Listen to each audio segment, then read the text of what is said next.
सभी बच्चों से निवेदन, एक बार जोरदार तालियां माननीय मुख्यमंत्री जी के लिए। स्कूल चलो अभियान के आज के इस कार्यक्रम में मंच पर उपस्थित प्रदेश सरकार में मेरे सहयोगी मंत्री बेसिक शिक्षा विभाग के मंत्री श्री संदीप सिंह जी,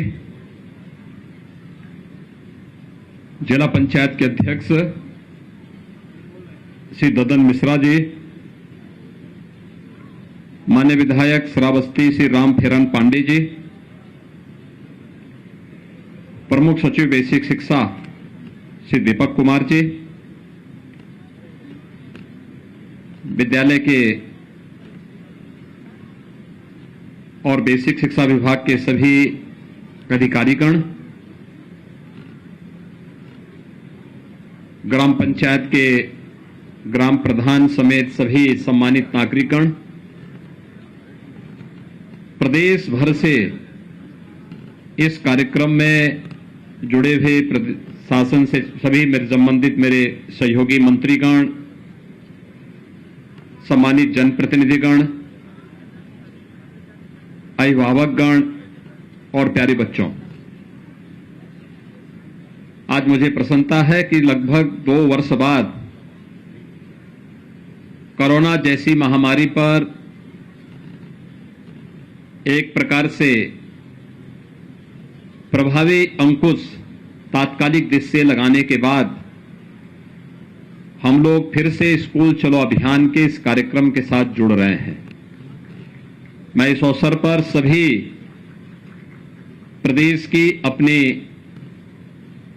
इस भावी पीढ़ी नौनिहाल बच्चों का हृदय से स्वागत करता हूं। उन सब का मैं स्कूल चलो अभियान के अवसर पर हृदय से मैं उनका अभिनंदन भी करता हूं। हम सब ने विगत 2 वर्ष इस सदी की सबसे बड़ी महामारी कोरोना का सामना करते हुए व्यतीत किए। कोरोना में देश के अंदर प्रधानमंत्री मोदी जी के नेतृत्व में जान भी और जहान भी बचाने का भरपूर प्रयास किया गया। हर एक व्यक्ति का जीवन हमारे लिए महत्वपूर्ण है। उसके जीवन को बचाने के लिए फ्री में टेस्ट, फ्री में उपचार और फ्री में वैक्सीन की व्यवस्था भी की गई। समाज के प्रत्येक तबके ने एक बार फिर से इस बात को साबित किया है कि भारत किसी भी संकट के समय अपने नेतृत्व के प्रति अटूट निष्ठा के साथ जब एकजुट होकर के इस लड़ाई को लड़ता है तो उसके परिणाम भी उसी रूप में सामने आते हैं। भारत का कोरोना प्रबंधन प्रधानमंत्री मोदी जी के नेतृत्व में पूरे देश और पूरी दुनिया के अंदर सराहा गया। कारण है क्योंकि पूरा भारत प्रधानमंत्री मोदी जी के नेतृत्व में कार्य कर रहा था और आज उसके परिणाम भी हम सबके सामने हैं। जिन देशों के पास भारत से अच्छा स्वास्थ्य की सुविधाएं हैं, वे देश बड़े पैमाने पर मौतों को रोक नहीं पाई कोरोना से, लेकिन भारत सफल रहा। हमारी संवेदना उन सभी परिवारों के प्रति है जिन्होंने अपने परिजनों को, मित्रों को, नाते रिश्तेदारों को खोया है। लेकिन हम लोग एक महामारी का सामना कर रहे हैं और भाइयों बहनों, इस महामारी से जीवन के प्रत्येक क्षेत्र प्रभावित हुआ, लेकिन स्कूली शिक्षा सर्वाधिक प्रभावित हुई।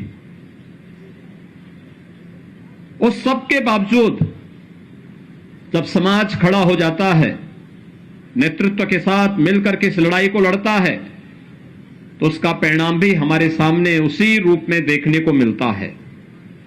आज हम सब यहां पर फिर से 2 वर्ष के बाद स्कूल चलो अभियान के साथ जुड़ रहे हैं।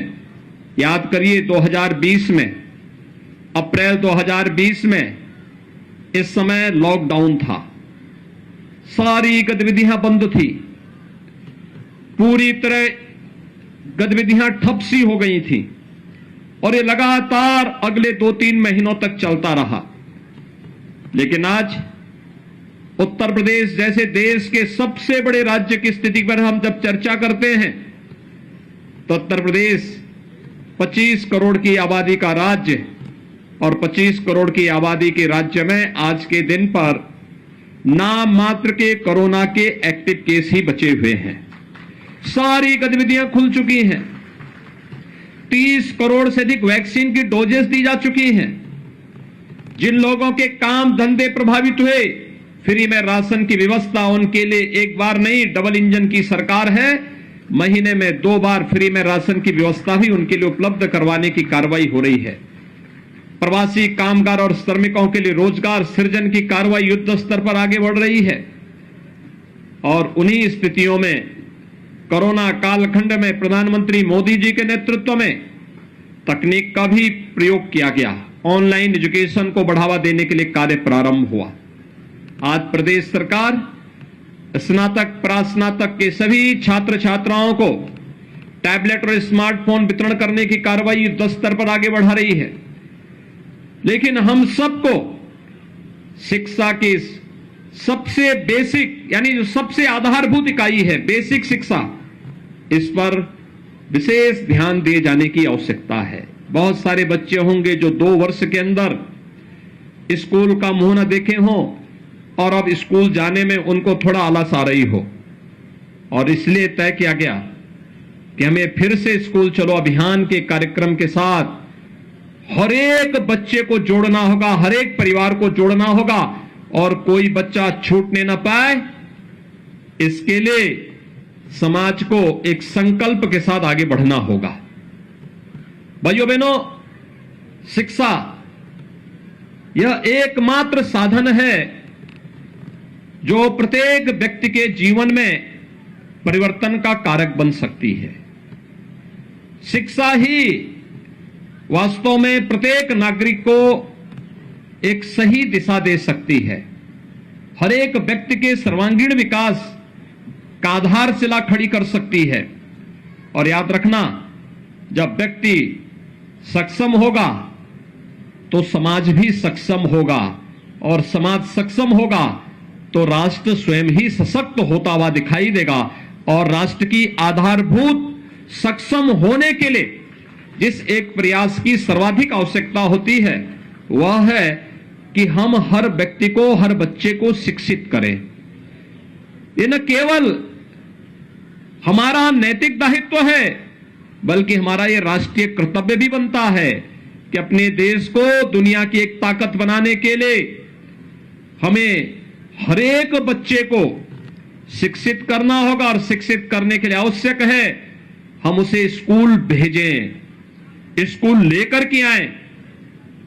इसके लिए मैं आह्वान करूंगा प्रदेश भर की सभी बेसिक शिक्षा परिषद से जुड़े हुए जितने भी हमारे प्रधानाचार्य, शिक्षक और इस विभाग से जुड़े हुए अन्य कर्मी हैं, उन सब से मैं इस बारे में आग्रह करूंगा कि वे तो इस अभियान का हिस्सा बने ही, ग्राम पंचायत और नगर निकाय में जुड़े हुए जनप्रतिनिधियों से भी मैं इस बारे में अपील करूंगा कि वे लोग भी इस बात को सुनिश्चित करें कि अगले 1 महीने के अंदर चलने वाले इस अभियान के क्रम में घर घर जाकर के एक एक घर में दस्तक दीजिए और पूछिए कोई बच्चा ऐसा तो नहीं जो स्कूल जाने से वंचित रह गया हो या रह रहा हो। उसको स्कूल ले जाना, नजदीक के स्कूल में उसका रजिस्ट्रेशन करवाना, उस बच्चे को uniform, bag, books, shoes, socks, sweater, ये सभी प्रकार की सुविधाओं से इसे आच्छादित करने की तैयारी करना। इस पूरे कार्यक्रम को अगर हम जोड़ते हैं, इस पूरे कार्यक्रम को एक साथ आगे बढ़ाते हैं, तो भाइयों बहनों, इससे बढ़कर के पवित्र कार्य दूसरा हो ही नहीं सकता है। श्रीमद् भगवत गीता भी तो यही कहती है कि किसी को ज्ञानवान बना देना ही ये जीवन का सबसे पवित्र कार्य है, और इसका आधार कोई बन सकता है तो शिक्षा बनेगी। शिक्षा, और इसीलिए स्कूल चलो अभियान 2017 में हम लोगों ने प्रारंभ किया था। जुलाई 2017 में जब एक कार्यक्रम प्रारंभ हुआ, उस समय उत्तर प्रदेश बेसिक शिक्षा परिषद के स्कूलों में 1,34,00,000 बच्चे अध्ययन कर रहे थे। वे आते थे, स्कूल में आने का समय नहीं था, कब कौन आ रहा है, कब कौन जा रहा है। स्कूलों की स्थिति अत्यंत जर्जर थी। पीपल और बरगद के पेड़ भले ही जमीन पे नहीं उगे हों, लेकिन विद्यालय भवनों पर जरूर उगे हुए होते दिखाई देते थे। क्लास की स्थिति खराब थी, पेयजल की व्यवस्था नहीं थी, बालक बालिकाओं के लिए टॉयलेट की व्यवस्था नहीं थी, मिड डे मील की कोई पुरसा हल नहीं था। एक प्रकार की अव्यवस्था और अराजकता का वातावरण देखने को मिलता था।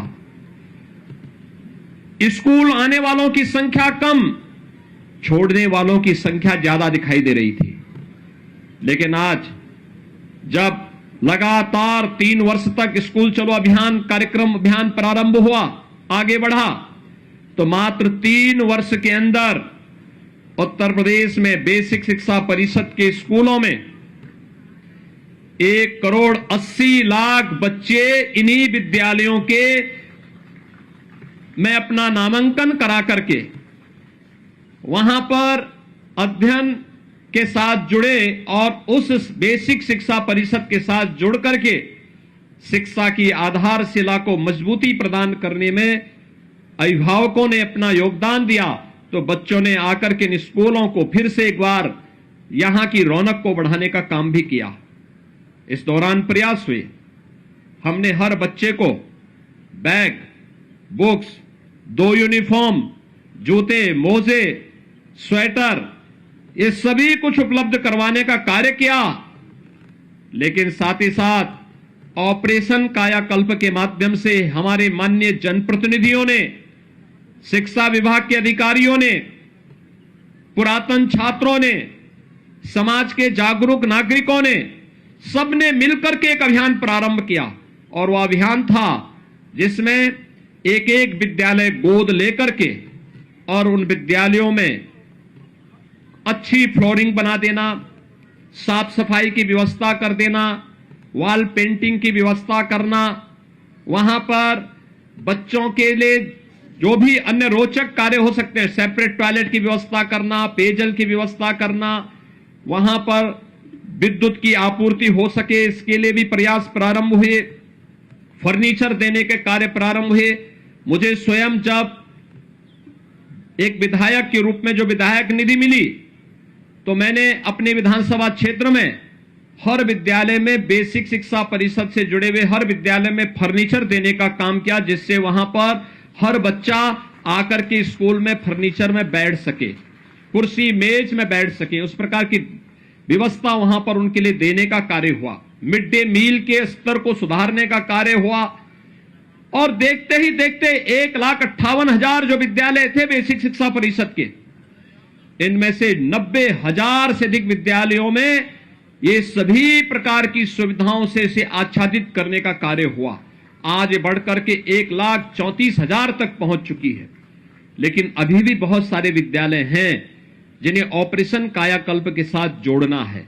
और इसलिए मैं आज आपके बीच आया हूं आपसे कहने के लिए। मैं प्रदेश भर के अपने सभी जनप्रतिनिधियों से कहूंगा, माननीय सांसद, माननीय विधायक, विधान परिषद के माननीय सदस्य, जिला पंचायत के अध्यक्ष, ब्लॉक प्रमुख, मेयर, चेयरमैन, पार्षद, ग्राम प्रधान, पुरातन छात्र, शिक्षा विभाग से जुड़े हुए सभी अधिकारी और अन्य सभी जनप्रतिनिधियों से, पार्षदों से, सबसे मैं इस बारे में अपील करूंगा, वे एक एक विद्यालय फिर से गोद लें। जो विद्यालय पिछली बार छूट गए थे, उनमें से एक एक विद्यालय को गोद लेकर के उन्हें ऑपरेशन कायाकल्प के माध्यम से सभी प्रकार की बुनियादी सुविधाओं से उन्हें आच्छादित करते हुए अपने वर्तमान यानी भावी पीढ़ी के वर्तमान को सुधारने की दिशा में हम प्रयास करेंगे, तो वह आपके भविष्य को भी उज्जवल बनाने में अपना योगदान दे पाएगा। और इस दिशा में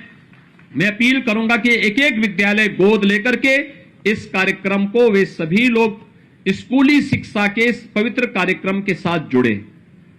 भाइयों बहनों, हम लोग देश के सबसे बड़े राज्य में बेसिक शिक्षा परिषद में जितने हमारे यहां बच्चे पढ़ रहे हैं, देश के अंदर तमाम राज्यों की उतनी आबादी नहीं है और दुनिया के अंदर तमाम देशों की भी उतनी आबादी नहीं है।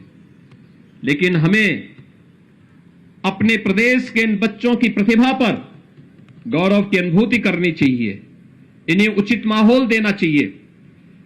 कोई स्मार्ट क्लास लगा सकता है, कोई इन बच्चों के लिए वहां पर फर्नीचर की व्यवस्था में योगदान दे सकता है, कोई लाइब्रेरी को बनाने में योगदान दे सकता है। हमने पाठ्यक्रम में भी आमूलचूल परिवर्तन करने का प्रयास किया। एनसीईआरटी के पाठ्यक्रम को बेसिक शिक्षा में लागू करने, साथ साथ महापुरुषों की जीवनी को भी इसके साथ जोड़ने का कार्य किया। और जब मैंने स्वयं इस आकांक्षात्मक जनपद श्रावस्ती से इस कार्यक्रम का शुभारंभ करने का निर्णय लिया तो इसके पीछे का कारण भी था। एक आकांक्षात्मक जनपद है और भाइयों बहनों दूसरा श्रावस्ती भगवान बुद्ध से जुड़ा हुआ एक महत्वपूर्ण जनपद भी है। कहते हैं ज्ञान प्राप्ति के बाद महात्मा बुद्ध ने अपने सर्वाधिक आध्यात्मिक साधना के चातुर्मास इसी जनपद में व्यतीत किए थे। भगवान बुद्ध ने कहा था अप दीपो भव, यानी अपना दीपक स्वयं बनो और स्वयं ही हमें अपने आप को पहचानने की ताकत अर्जित करनी पड़ेगी। और मैं अपील करूंगा प्रदेश भर के अपने सभी जनप्रतिनिधियों से, उद्योगपतियों से, सुधीजनों से कि वे लोग शिक्षा के प्रचार प्रसार के इस पवित्र अभियान के साथ जुड़ करके ऑपरेशन कायाकल्प में एक एक विद्यालय को गोद लेकर के उसे सभी प्रकार की बुनियादी सुविधाओं से आच्छादित करने के इस कार्यक्रम के साथ जुड़े, जिससे प्रदेश भर के सभी विद्यालयों को और वहां पर अध्ययन कर रहे सभी बच्चों के लिए हम अच्छी सुविधाएं उपलब्ध करवाने में अपना योगदान दे सकें। आज जब सरकार ये सभी प्रकार की सुविधाएं दे रही है, मेरी सभी बेसिक शिक्षा परिषद से जुड़े हुए जितने भी बेसिक शिक्षा अधिकारी हैं या फिर ब्लॉक स्तर पर शिक्षा विभाग के अधिकारी हैं, प्रधानाचार्य हैं, शिक्षक गण हैं, अन्य कर्मी हैं, इन सब से मेरा आग्रह होगा वे अब सुनिश्चित करें अब जब हम लोग यूनिफॉर्म के पैसे, बैग और बुक्स के पैसे, स्वेटर, जूते, मोजे के पैसे डीबीटी के माध्यम से उन बच्चों के अकाउंट में देने का कार्यक्रम, बच्चों और अभिभावकों के अकाउंट में देने का कार्य कर रहे हैं, तो हमारा एक प्रयास होना चाहिए, हम ये सुनिश्चित करें एक समय सीमा के अंदर सभी बच्चों के लिए निर्धारित uniform, bag, books, shoes, socks, sweater, ये जो भी आनी है अभिभावक इसको खरीदने की कार्रवाई को भी आगे बढ़ा दे। ऐसा ना हो कि पैसा गया और बच्चा बिना यूनिफॉर्म के स्कूल आ रहा है। दूसरा, स्कूल में केवल पठन पाठन के साथ ही अगर हम उस बच्चे को खेल कूद की गतिविधियों के साथ नहीं जोड़ पा रहे हैं, उस बच्चे को किसी रचनात्मक गतिविधि के साथ नहीं जोड़ पा रहे हैं, तो मुझे लगता है शिक्षा का एक ही पक्ष फिर हम पूरा कर रहे हैं।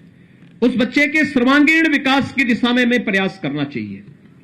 मैं प्रदेश के अंदर बहुत सारे जनपदों में जाता हूं और जिन भी जनपदों में जाता हूं बेसिक शिक्षा परिषद के स्कूलों में मैं अक्सर जाता हूं, क्योंकि बेसिक शिक्षा की आधारभूत इकाई है। अगर ये शिक्षा मजबूत होगी तो शेष अन्य शिक्षा अपने आप ही मजबूत होती हुई दिखाई देगी। और इसलिए जब मैं जाता हूं, मैंने देखा है 2017 के पहले जिन विद्यालयों में कोई सुविधा नहीं थी, 2017 के बाद स्मार्ट क्लास दी, स्मार्ट क्लास में वहां के बच्चे इतने पारंगत हुए कि उन बच्चों को देखते ही देखते ये चीजें दिखाती थी। पहले सुविधा नहीं थी, वे बच्चे इन सुविधाओं से वंचित रहते थे, उनको नहीं पता था कैसे ये ऑपरेशन होना है, कैसे इसको हम आगे बढ़ाने, क्रियाशील कैसे इसको करना है। लेकिन आज वह जब उन बच्चों को इसका प्रशिक्षण दिया गया तो अधिक से अधिक बच्चे इससे लाभान्वित होते हुए दिखाई दिए हैं। हमारा प्रयास होना चाहिए, इस पवित्र कार्य के साथ हम जुड़े हैं तो इस पवित्र कार्य को हम उतनी मजबूती के साथ आगे बढ़ाने का कार्य करेंगे। आज वासंतिक नवरात्रि का तृतीया है, यानी आज जगत जननी मां भगवती की पूजा तीसरे दिन भी उसी श्रद्धा और विश्वास के साथ पूरे देश के अंदर इस अनुष्ठान के साथ लोग जुड़ रहे हैं। और आप नवरात्रि के इस पावन आयोजन के अवसर पर स्कूल चलो अभियान के इस कार्यक्रम के साथ जुड़ रहे हैं। यह भी जगत जननी मां भगवती के प्रति हमारी श्रद्धा का ही प्रतीक है, क्योंकि शिक्षा की देवी मां सरस्वती को भी तो हम देवी के रूप में पूजते हैं, और उस रूप में अगर हम इस कार्यक्रम के साथ जुड़ रहे हैं तो भाइयों बहनों, इस कार्यक्रम के साथ जुड़ना अपने आप में एक पवित्रता की एक नई मिसाल हम प्रस्तुत कर सकते हैं। एक बार फिर से स्कूल चलो अभियान के साथ जुड़े हुए प्रदेश भर के सभी जितने भी हमारे स्कूल, बेसिक शिक्षा परिषद के स्कूल हैं, इन सभी को मैं आह्वान करूंगा कि अगले एक माह के अंदर जो आपके सामने लक्ष्य है कि कोई भी बच्चा छूटने ना पाए, कोई भी हो, वह स्थायी हो या प्रवासी हो, यहां तक कि अगर कोई कामगार, प्रवासी कामगार और श्रमिक भी यहां पर यूपी में आकर के काम कर रहा है और वह कुछ ही दिन के लिए आया है, 4 महीने 6 महीने के लिए आया है, तो भी हम उसका प्रवेश, उनके बच्चों को प्रवेश जरूर करवा लें। 3 से 5 साल तक के बच्चों को मिनी आंगनबाड़ी में प्री प्राइमरी के रूप में से आगे बढ़ाने की कार्रवाई हमें आगे बढ़ा देनी चाहिए। और 5 साल से ऊपर के बच्चे बेसिक शिक्षा परिषद के स्कूलों में जाएं और स्कूलों में जा करके वहां पर पठन पाठन के साथ जुड़े, अक्षर ज्ञान के साथ जुड़े, अपने भविष्य को संवारने का कार्य करें। उन बच्चों के लिए उस प्रकार का माहौल देना, ये बेसिक शिक्षा परिषद के अधिकारियों के साथ साथ पूरा विभाग इसके साथ जुड़े और पूरा समाज उनके सहयोग के लिए अगर खड़ा होगा तो देखते ही देखते बेसिक शिक्षा परिषद की पूरी कायाकल्प होती हुई दिखाई देगी। एक कायाकल्प केवल बेसिक शिक्षा की नहीं होगी, पूरी शिक्षा व्यवस्था की होगी, और इससे होने वाले जो एक व्यापक परिवर्तन होंगे, इसका लाभ समाज और पूरे देश को लंबे समय तक प्राप्त होता रहेगा। आज के इस अवसर पर एक बार फिर से हर बच्चे को स्कूल भेजना है, यह संकल्प हमारा होना चाहिए। कोई बच्चा छूटने न पाए, यह संकल्प हमारा होना चाहिए। दूसरा, ऑपरेशन कायाकल्प में हर जनप्रतिनिधि एक एक विद्यालय गोद लेकर के इस पवित्र कार्य के साथ जुड़े, जिसमें उस विद्यालय, जो बचे हुए विद्यालय हैं, उन विद्यालयों में भी हम बुनियादी सुविधाएं उपलब्ध करवा सकें। उनकी फ्लोरिंग को ठीक करना, बालक बालिकाओं के लिए टॉयलेट बनाने की कार्रवाई अलग करना, बनाना, पेयजल की व्यवस्था उपलब्ध कराना, फर्नीचर की व्यवस्था, स्मार्ट क्लास, लाइब्रेरी और अन्य बुनियादी सुविधाएं भी हम वहां उपलब्ध करवाने का कार्य करें। सोलर पैनल की व्यवस्था हो, ये सभी चीजें अगर हम वहां उपलब्ध करवाते हैं तो आप देखेंगे कि बहुत जल्दी सभी विद्यालय न केवल उसके साथ आगे बढ़ेंगे बल्कि बेसिक शिक्षा परिषद का पूरा कायाकल्प होता हुआ दिखाई देगा, और यह लोगों के लिए व्यापक परिवर्तन का कारक बनेगा, जो प्रदेश के विकास को एक द्रुत गति से आगे बढ़ाने में सहायक होगा। और साथ साथ मेरा आह्वान होगा कि जो भी ये कार्यक्रम चल रहे हैं, इन कार्यक्रमों की नियमित समीक्षा, प्रधानाचार्य प्रतिदिन इसकी समीक्षा करे, कौन बच्चे आ रहे हैं, कौन नहीं आ रहे हैं। उन बच्चों की रिपोर्ट कार्ड से साल में कम से कम 3 से 4 बार अभिभावकों के साथ बैठक करना, उनके साथ संगोष्ठी करना, उनके साथ बैठक करना, 4 बार कम से कम उनके साथ बैठे। हर तीसरे महीने अभिभावकों के साथ एक बैठक जरूर हो। यह विद्यालय का जो समय है उसके बाद या उससे पहले आप करें, या रविवार के दिन करें। कक्षा का जो टीचर है, कम से कम कक्षाध्यापक सप्ताह में एक बार जिस ग्राम पंचायत में उन बच्चों को पढ़ा रहा है, उस ग्राम पंचायत में जाकर के एक एक अभिभावक के साथ जरूर बातचीत करें, बच्चे के बारे में सकारात्मक रूप से उसे आगे बढ़ाने के लिए प्रेरित करें, अभिभावक को प्रेरित और प्रोत्साहित करें। यह क्रम अगर आगे बढ़ेगा, आप देखेंगे कि आपको इसका यश भी प्राप्त होगा और आप यह न केवल बेसिक शिक्षा परिषद की प्रगति का आधार बनेगा बल्कि आपके जीवन को भी यशस्वी बनाने में इसकी बड़ी भूमिका होगी। एक बार फिर से नियमित समीक्षा इस बात की भी कि डीबीटी के माध्यम से जिन बच्चों के अभिभावकों के अकाउंट में पैसा चला गया है उसकी सूची लेकर के यह सुनिश्चित करना कि उन बच्चों के लिए यूनिफॉर्म समय पे बन जाए, बच्चे अपने निर्धारित यूनिफॉर्म में स्कूल आए, बैग बुक्स है, जूते मोजे हैं, सर्दियों में स्वेटर है, ये सभी उन बच्चों को उपलब्ध हो और समयबद्ध ढंग से इस कार्यक्रम को हम आगे बढ़ा सकेंगे। एक बार फिर से यहां पर बेसिक शिक्षा विभाग को अंतर विभागीय समन्वय के साथ आगे बढ़ने की कार्रवाई को और तेजी से आगे बढ़ाना होगा, जिसमें ग्राम्य विकास, पंचायती राज, नगर विकास, बाल विकास और पुष्टाहार, इन सभी विभागों को आगे बढ़ाना, एक साथ जोड़ना। यह अंतर विभागीय समन्वय में बड़ी ताकत है। हमारा प्रयास होना चाहिए हर विद्यालय के पास अपना खेल का मैदान हो, हर विद्यालय के पास अपनी रचनात्मक गतिविधि को आगे बढ़ाने के लिए उचित माहौल हो, हर विद्यालय के पास पेयजल की अपनी सुविधा हो, हर विद्यालय के पास अच्छा पाठ्यक्रम हो और समय समय पर शिक्षकों के रिफ्रेशर कोर्स भी होते रहें, समय के अनुरूप हम अपने आप को ढाल सकें, तकनीक से हम आच्छादित हो सकें। हमने प्रेरणा ऐप और दीक्षा ऐप बनाया था, उस ऐप के साथ जुड़ करके तकनीक का अधिकाधिक उपयोग करना। अगर भविष्य में कभी कोरोना जैसी कोई महामारी आती है तो उस समय भी हमारे स्कूली बच्चे कहीं भी शिक्षा से वंचित न होने पाए, ऑनलाइन एजुकेशन के लिए हम उनको तैयार कर सकें, हमारी स्मार्ट क्लासेस तैयार रहें, हम उनके स्मार्टफोन पर या उनके अभिभावक के उनके घर में जो एलईडी होगा या उनके घर में जो टेलीविजन होगा उसके माध्यम से इस पाठ्यक्रम को घर घर तक पहुंचाने का कार्य कर सकें। हमें तकनीक को इतनी विकसित करनी होगी, इस दिशा में आगे बढ़ाने की आवश्यकता है और मेरा विश्वास है एक बार अगर सामूहिक रूप से हम सब मिलकर के इस कार्यक्रम के साथ जुड़ जाएंगे, कोई कारण नहीं कि कार्य संभव न हो, हर कार्य संभव हो सकता है। उत्तर प्रदेश जैसे राज्य में इसको और भी मजबूती के साथ आगे बढ़ाया जा सकता है।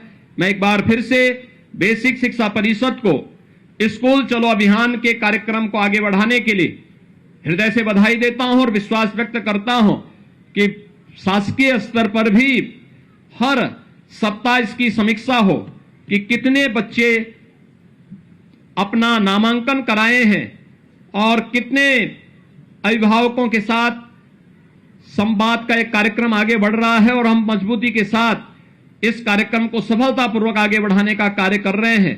मैं एक बार फिर से पूरे प्रदेश भर के सभी बच्चों को, जो नौनिहाल बच्चे हैं 1 से लेके 8वीं तक की क्लास में जिनका प्रवेश होना है, इन सभी बच्चों को आज मैं एक बार फिर से हृदय से स्कूल चलो अभियान के लिए हृदय से बधाई देता हूं।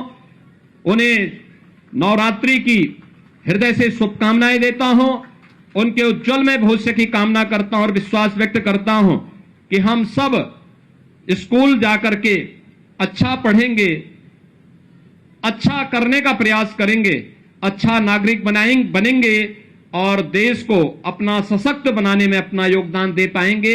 एक बार फिर से मैं आप सबके प्रति नवरात्रि की और रामनवमी की हृदय से मंगलमय शुभकामनाएं देते हुए अपनी वाणी को यहीं पे विराम देता हूं। धन्यवाद। जय हिंद।